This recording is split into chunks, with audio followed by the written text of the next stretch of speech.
एक तरफ अयोध्या में राम का बचपन दिव्य लीलाओं के साथ बीत रहा था, वहीं दूसरी तरफ मिथिला के राजा जनक के जीवन में भी एक अद्भुत कृपा का प्रकाश हो रहा था। राजा जनक और रानी सुनैना को 4 बेटियां प्राप्त हुई थीं।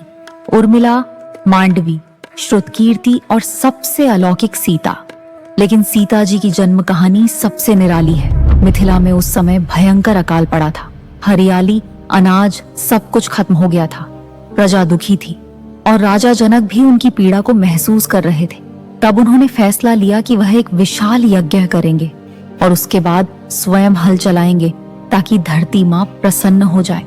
यज्ञ के समापन के बाद राजा जनक ने एक सोने का हल उठाया और खेतों को उससे जोतने लगे। जब हल का नुकीला सिरे धरती में घुसा तो राजा जनक को ऐसा लगा जैसे वह किसी बर्तन से टकरा रहा हो।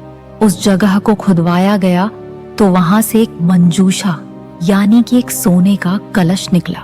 मंजूषा खोलने पर सब लोगों की आंखें चमक उठी।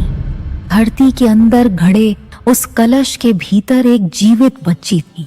राजा जनक और रानी सुनैना की खुशी का ठिकाना न रहा।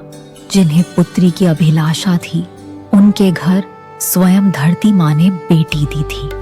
हल के सीत से मिलने के कारण राजा ने उस बालिका का नाम रखा सीता, और क्योंकि वह धरती से प्रकट हुई थी, लोग उन्हें भूमिजा या भूमि पुत्री कहकर पुकारने लगे। और इसी तरह मिथिला की राजकुमारी सीता इस धरती पर अवतरित हुई। तो ये थी राजा जनक की 4 बेटियां। अब कैसा था मिथिला में इनका बचपन?